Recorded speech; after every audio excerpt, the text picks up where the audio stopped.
일지 누가복음 1장 13절 말씀 전치체 말고 제가 봉독해 드립니다. 천사가 그에게 이르되 사가랴여 무서워하지 말라. 너의 간구함이 들린지라. 내 아내 엘리사벳이 내게 아들을 낳아 주리니 그 이름을 요한이라 하라. 아멘.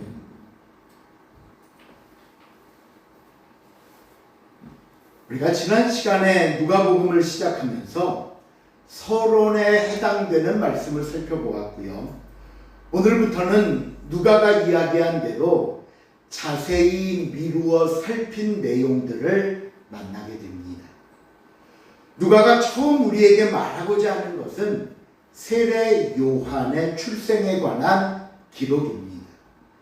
세례 요한은 예수님보다 6개월 먼저 세상에 태어난 선지자인데요. 왜 요한으로부터 누가복음이 시작되고 있는가? 아마도 그 이유는 구약 성경의 예언을 따르고자 함이 아닌가 생각이 들었습니다.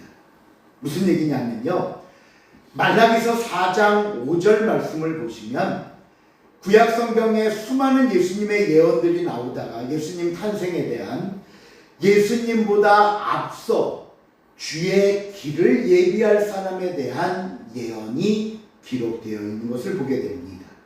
말라기서 4장 5절 읽어볼까요? 보라, 시작. 보라, 여호와의 크고 두려운 날이 이르기 전에 내가 선지자 엘리야를 너희에게 보내리니. 말라기는 예수님의 탄생을 앞서 예언하기를 예수님보다 앞서 선지자 엘리야를 보내겠다라고 말씀합니다. 우리가 왜 지난 시간에 엘리야 엘리사를 살펴보면서 엘리야는 사역을 마친 후에 죽음을 보지 않고 하늘로 승천했다고 말씀드렸죠. 그럼 이 예언을 따르면 하늘로 올라갔던 엘리야가 다시 세상에 내려와서 예수님의 앞길을 예비한다는 얘기인가? 그건 아니고요. 여기서 말씀하는 엘리야는 비유로 하신 말씀이고 그 엘리야가 바로 오늘 본문의 주인공인 세례 요한을 가리키는 말입니다. 오늘 본문 누가복음 1장 17절 제일 앞부분을 한번 보세요. 우리 앞에 있는 거 읽어볼까요? 시작. 그러나 엘리야의 신령과 능력으로 주 앞에 먼저 와서. 세례 요한이 바로 말라기 선지자가 예언한 엘리야의 심령과 그 능력을 가지고 주님 먼저 와서, 주님 앞에 먼저 와서 주의 길을 예비하게 될 선지자라고 말씀하는 겁니다. 그래서 우리 다시 아까 말라기로 가보시면 4장 5절에서는 주의 길을 예비한다고 하고 그 다음 말라기 4장 6절에 보면 그 엘리야의 역할을 이야기하고 있는데 또 한번 같이 읽어볼까요? 그가 시작. 그가 아버지의 마음을 자녀에게로 돌이키게 하고 자녀들의 마음을 그들의 아버지에게로 돌이키게 하리라. 돌이키지 아니하면 두렵건대 내가 와서 저주로 그 땅을 시가하노라 하시니라. 이게 선지자가 이야기했던 주님보다 앞서 올 엘리야의 사명이었어요. 그리고 나서 우리 조금 전 읽었던 그 17절, 오늘 본문 17절 하반절에 보면 바로 이 말라기서의 예언을 따라 세례 요한의 역할을 이렇게 이야기하고 있습니다. 아버지의 시작. 아버지의 마음을 자신에게 거스르는 자를 위에 돌아오게 하고 주를 위하여 세운 백성을 주리하게 하라. 이렇게 세례 요한이 예수님의 길을 예비하는 사명을 받았기 때문에 누가는 주인공인 예수님의 출생에 앞서 그 길을 예비하게 될 세례 요한의 출생을 먼저 기록한 것으로 우리는 생각해 볼 수가 있습니다. 그럼 이제 오늘 본문으로 들어가서 오늘 본문은 누가복음 1장 5절부터 25절까지 좀 긴 내용인데요. 오늘 본문은 우리가 크게 세 부분으로 나누어 볼 수 있습니다. 첫 번째 부분은 본문 5절에서 7절까지로 세례 요한의 가족들을 소개하고 있고요. 두 번째 부분은 8절부터 20절까지로 세례 요한의 아버지였던 사가랴가 제사장으로 성전에 들어가 분향하던 중에 천사를 만난 이야기가 기록되어 있습니다. 그리고 마지막 세 번째 부분인 21절에서 25절은 그 천사를 통해 주신 하나님의 말씀이 성취되었음을 이야기하고 있는 게 본문의 내용입니다. 그럼 이제 첫 번째 부분입니다. 왜 제가 앞에서 세례 요한은 예수님보다 6개월 먼저 세상에 출생했다고 말씀드렸듯이 이 세례 요한의 출생에 관한 정보는 곧 6개월 차이밖에 안 나니까 예수님의 출생에 관한 정보를 짐작해 볼 수 있는 좋은 자료가 됩니다. 그 중요한 단서가 오늘 본문 5절 제일 앞에 나오는데요. 누가는 세례 요한의 출생을 어떻게 기록하고 있냐면 유대왕 헤롯 때에 태어났다라고 말합니다.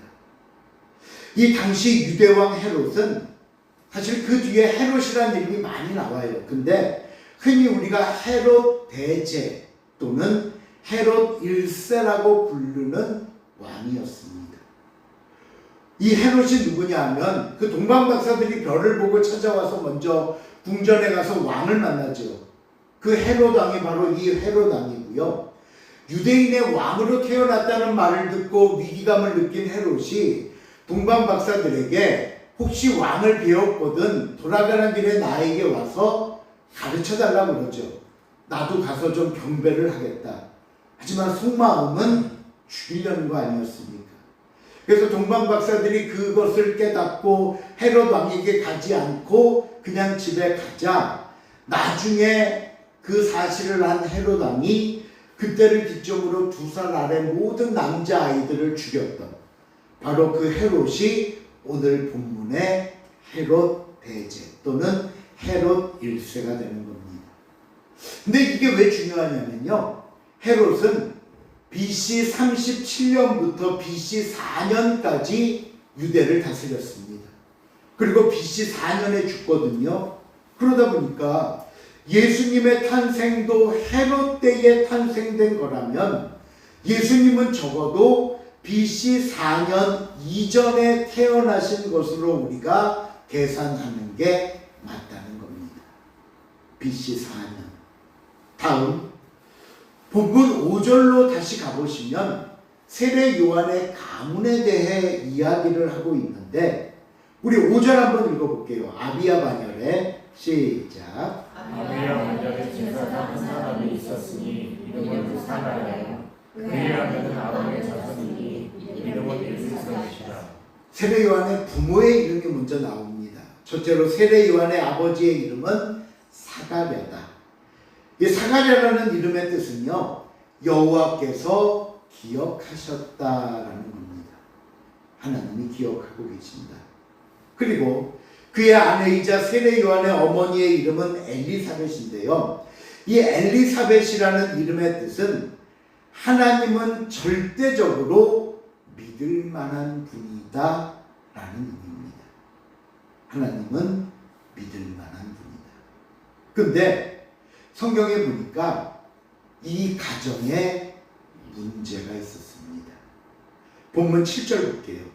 7절 말씀 시작.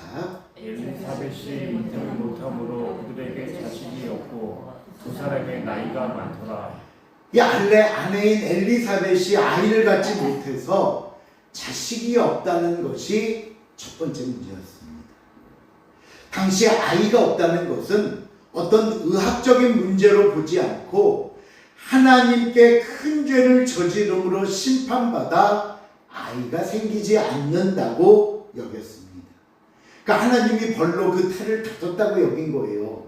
그러니 아이가 없다는 건 우리가 예전에 한나를 통해서도 봤지만 당사자인 여인을 비롯해서 그 가정에는 큰 수치로 여겼습니다. 죄를 지어 아이가 없다고 여겼기 때문에. 또 이 가정에게 갖고 있는 두 번째 문제는 뭐였냐면요. 두 사람의 나이가 어떻더라? 많더라. 뭘 말하고 싶은 걸까요?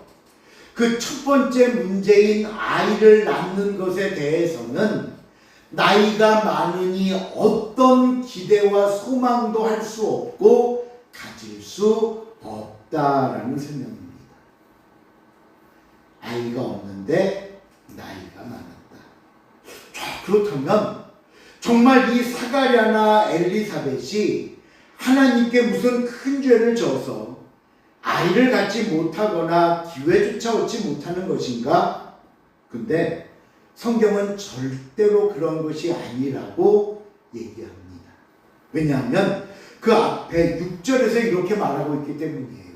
6절 말씀 시작. 이 두 사람이 하나님 앞에 의인이니 주의 모든 계명과 규례대로 흠이 없이 행하더라. 두 사람은 하나님 앞에 어떤 사람이다? 의인이다. 의인. 더구나 계명과 규례를 지킴에 있어서 조금의 부족함이나 흠도 없는 사람이었다라고 말합니다. 그럼 더 이상하잖아요. 그렇죠? 그렇다면 왜 이런 고통을 주시는 걸까요? 이에 대한 대답은요, 앞으로 하나님께서 하실 일을 나타내기 위함이라는 겁니다. 우리가 왜 마리아와 마르다 그리고 그의 오라비인 나사로 아시죠? 나사로가 병이 들자 마리아와 마르다가 급히 예수님께 사람을 보내서 우리 오라비가 죽게 되었으니 빨리 와서 고쳐주십시오 얘기하잖아요. 근데 예수님은 그 전가를 받고도 아야 죽을 병 아니야 그러더니 이틀을 더 머무시고는 결국 뭐라 그러고 가십니까?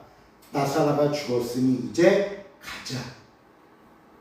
그리고 나서 병든 나사로를 고쳐주신 것이 아니라 죽은 나사로를 살려주심으로 말미암아 하나님의 영광과 하나님의 능력을 보여주는 도구로 사용하신 겁니다. 오늘 사가랴와 엘리사벳도 마찬가지입니다. 하나님께 의인이었습니다. 계명과 규례를 조금의 흠도 없이 다 지켰던 신실한 가정이었습니다. 그러기에 이 가장 신뢰할 만한 부부, 가장 믿음직한 가정을 통해 하나님은 하나님의 일을 이루시고자 현재 아픔과 고통을 갖게 하셨다는 겁니다. 물론 사람의 눈으로 볼 땐 억울하지요. 이거 예수 잘 믿었더니 오는 건 축복이 아니라 오히려 이런 아픔이야? 그럼 이거 예수 잘 믿으면 어디 겁나서 믿겠나? 손해본다고 생각되겠지요.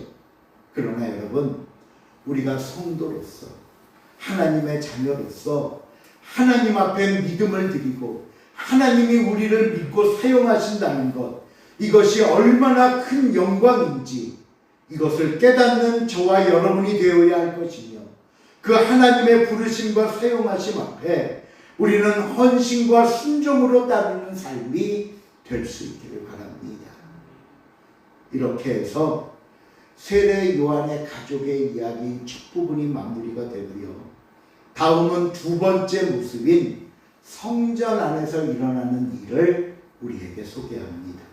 8절, 9절 한번 읽어볼까요? 시작. 마침 사가랴가 그 반역을 처리하러 하나님 앞에서 제사장의 직무를 행할세. 제사장의 전례를 따라 제비를 뽑아 주의 성전에 들어가 분양하고. 아까 앞에서 사가랴가 아비야 반열이라고 했잖아요. 당시 제사장의 숫자가 약 2만 명 정도 됐습니다. 어마어마했죠. 그들을 24개의 반열, 무슨 아비야 반열, 무슨 반열해서 그러니까 24개의 조를 짠 거죠. 그렇게 해서 1년에 2번 약 일주일씩 성전에 들어가 봉사를 하게 했습니다. 근데 그것도 이렇게 순서대로 가는 게 아니라 제비를 뽑아서 들어갈 사람을 정했는데 그 8절 9절에 보니까 마침 사가랴가 제비 뽑혀서 성전에 들어갔다가 천사를 만나게 된 겁니다. 당연히 놀랍고 무서웠겠죠. 근데 그 두려워하는 사가랴에게 천사가 이렇게 말합니다. 13절 다시 한번 읽습니다. 시작. 천사가 그에게 이르되 사가랴야 무서워하지 말라. 너의 간구함이 들린지라 내 아내 엘리사벳이 내게 아들을 낳았으니 그 이름을 요한이라 하라. 무서워하지 말라. 우리 성경엔 이렇게 딱 한마디만 한 걸로 되어 있는데 이 무서워하지 말라는 천사의 말을 달리 표현하면 뭐가 더 깊은 뜻을 갖고 있냐면요. 두려워하고 무서워할 것이 아니라 기뻐해야 한다. 뭐 해야 한다? 기뻐해야 한다. 왜 기뻐해야 하느냐? 너의 간구함이 들렸기 때문이다. 이 얘기예요. 너의 기도가 하나님께 상달되었고 나는 그 너의 기도에 대한 하나님의 대답을, 하나님의 응답을 전하려고 너에게 왔으니 그 응답을 듣는 너는 뭐하라? 기뻐하라.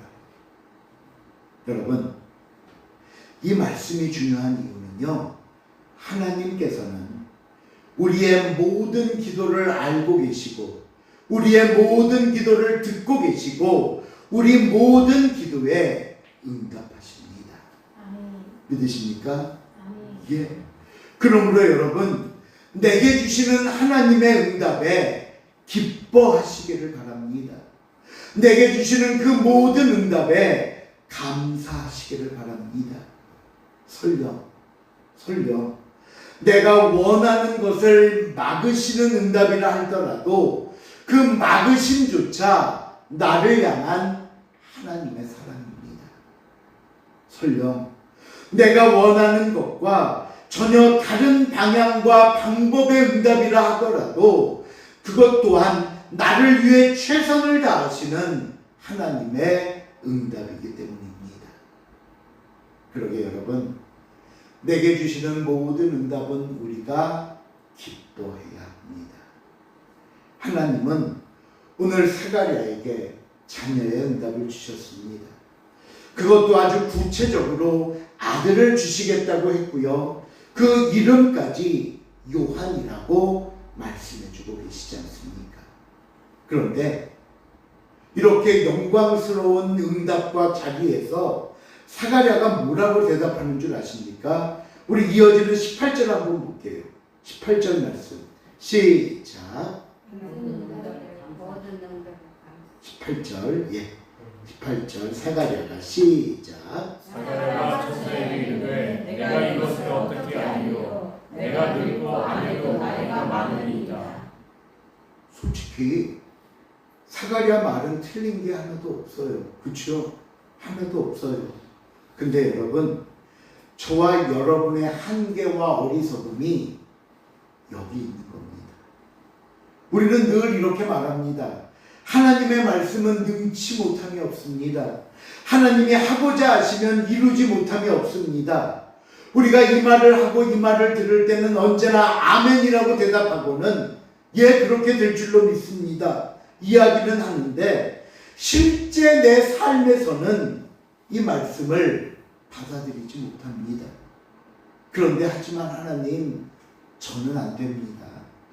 물론 하나님의 말씀은 맞아요. 그렇게 되는데요. 지금 저에게 해당되는 말씀은 아닙니다. 근데 보십시오. 저는 나이가 많아서 안 됩니다 말하는 스가랴에게 천사가 곧바로 이어서 뭐라고 말하는 줄 아십니까? 구구절절 설명하지 않습니다. 뭐라고 말하냐면요. 나는 가브리엘이다. 우리가 보통 이 가브리엘이라는 천사의 이름을 기쁜 소식을 전하는 천사로 알고 있어요. 근데 이름을 분석하면 다른 의미가 있습니다. 이 가브리라는 말은 강하다 또는 사람을 가리키는 말이고요. 엘은 하나님을 가리킵니다. 그래서 가브리엘이라는 이름은요, 나는 하나님의 사람이야 또는 하나님은 강하신 분이야 라는 의미예요. 바꾸어 말하면 하나님은 못할 것이 없는 강한 능력자라는 선포를 하고 있는 겁니다. 하나님을 믿으십시오.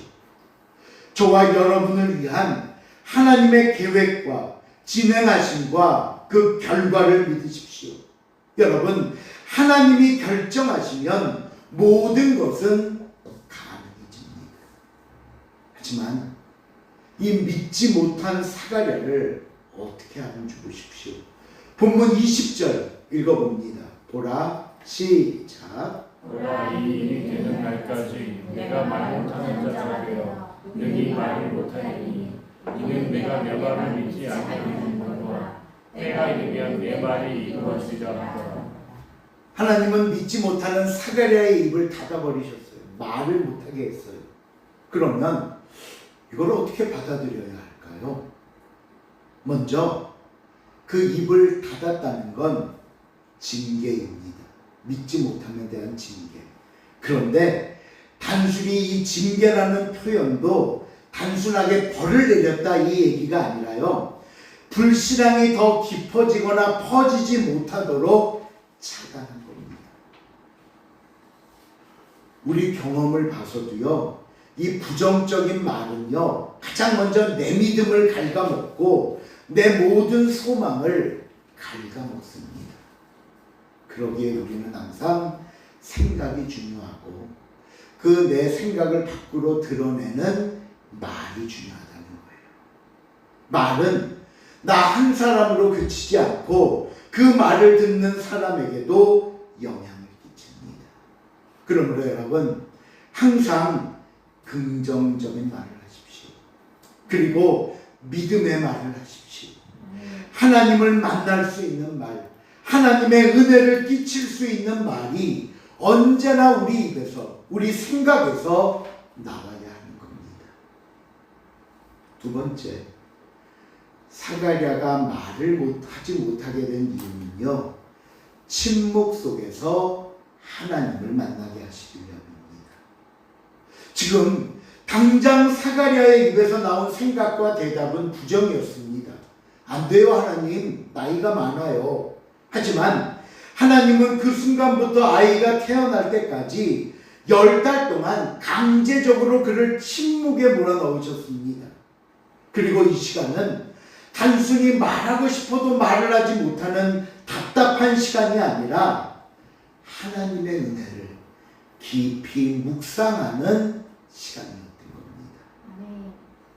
우리가 나중에 보겠지만 10개월이 지난 후 아이를 낳고 입이 풀렸을 때 사가랴의 첫 마디는 그동안 내 입을 닫으신 거에 대한 원망이 아니라 하나님을 향한 뜨거운 찬송이 나왔습니다. 침묵의 시간 동안 불신앙은 사라지고 하나님의 구원 계획에 대한 깊은 통찰이 채워진 것입니다. 하나님은요, 때때로 우리를 이런 깊은 침묵의 골방에 몰아넣으시기도 합니다. 그동안 보고 쥐고 있던 세상적인 모든 것들 다 내려놓고 끊어버리게 하시고는 오직 그 안에서 주님만 바라보고 주님께만 집중하도록 만드시기도 합니다. 그러므로 여러분, 때로는 저와 여러분에게 주시는 그 단절이라는 시간, 단절이라는 상황은 파멸과 절망이 아니라 하나님과 함께 다시 시작하라는 기회의 출발이라는 사실을 여러분 잊지 마시기를 바랍니다. 그동안 우리가 붙잡았고 바라보았고 생각했던 모든 것들이 아니었다고 말씀하는 겁니다. 이제 남은 것은 하나님밖에 없음을, 그러기에 하나님만 의지하고 나가야 함을 말씀하는 시간이 되는 것입니다. 여러분, 하나님 만나는 일에 전념하십시오. 하나님의 말씀을 듣는 일에 전념하는 저와 여러분이 될 수 있기를 바랍니다. 마지막, 오늘 설교의 세 번째 부분인 21절에서 25절까지 말씀은 이제 그 하나님의 약속이 어떤 결말로 이루어지는 것을 우리에게 보여주는데요. 24절을 보시면요, 이후에 그의 아내 엘리사벳이 잉태했다라는 설명이 나옵니다. 천사를 통해 사가랴에게 주신 하나님의 약속이 성취되었음을 말씀하는 장면입니다. 그런데 그 다음 이어지는 말씀에서 한 가지 이상한 건 뭐냐면요, 잉태한 엘리사벳이 5달 동안 숨어 있었대요. 아이를 갖고 숨어 있었대요. 왜 숨어 있어야 할까요? 아니, 부끄럽거나 죄를 진 것도 아니고 기도가 응답됐는데, 더군다나 그동안 아이를 갖지 못해 주변 사람들에게 수근거림이나 손가락질이나 놀림이 있었다면 오히려 더 드러내놓고 자랑하기만도 한데 왜 숨은 걸까요? 오늘 본문에서 이 숨었다는 것은요, 다른 의미가 아니라 내 기도에 응답하시고 나를 축복하신 하나님을 기억하고 하나님께 집중하며 하나님께 감사하는 태교의 시간을 보냈다는 것을 이야기하는 겁니다. 기쁠수록 감사할수록 우리는 더욱더 하나님께 집중해야 합니다. 하나님의 말씀에 귀 기울이는 모습이 필요합니다. 그런데 대부분 우리는요, 이러면 뛰쳐나가 자랑하기 바쁩니다. 물론 자랑하고 싶지요. 기쁨으로 얘기하고 싶습니다. 물론 그게 잘못됐다는 게 아니라 그 모든 것보다 앞서 누구를 기억하라고요? 하나님을 기억하고 하나님께 감사하고 하나님께 기도하는 우리의 고백이 있어야 한다는 겁니다.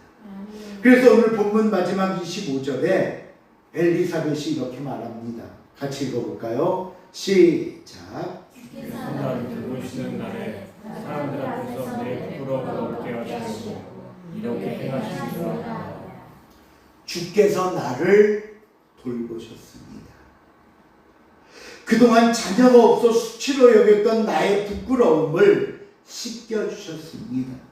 그러니 세상에 나가 자랑하고 사람들에게 떠벌리는 게 문제가 아니라, 그게 먼저가 아니라 이 모든 결과와 영광을 하나님께 드립니다. 자기 삶의 주관자가 되시는 분은 오직 하나님이심을 고백하고 있지 않습니까? 여러분, 이처럼 가장 먼저 하나님을 기억하고 가장 먼저 하나님께 감사하며 언제나 하나님과 함께하는 시간이 우리에게 있어야 할 줄로 믿습니다. 말씀을 맺습니다. 오늘 세례 요한의 출생을 살펴보면서 세 가지 교훈을 얻었습니다. 첫째, 하나님의 응답은 어떤 경우라도 무엇과 무엇이 된다? 기쁨과 감사가 된다. 둘째, 하나님의 응답은 우리의 이해와 상식을 뛰어넘어 주시는 무엇의 결과이다? 능력의 결과이다. 하나님은 능력자이시다. 마지막 셋째, 우리가 받은 응답이 무엇이 되었건 간에 그 응답에 가장 먼저 하나님을 기억하고 하나님이 주셨다라는 고백이 있어야 될 줄로 믿습니다. 오늘도 저와 여러분의 삶 속에 이 약속과 응답을 함께 가지고 믿음과 순종으로 나가는 복된 삶이 될 수 있기를 주님의 이름으로 부탁을 드립니다. 기도하시겠습니다. 하나님, 감사합니다. 수많은 어려움과 때로는 낙심과 절망과 아픔이 있지만 그 모든 순간에서 한순간도 우리를 잊지 아니하시고 우리를 이끄시며 지키시며 내 모든 기도에 응답하시는 하나님을 우리가 바라봅니다.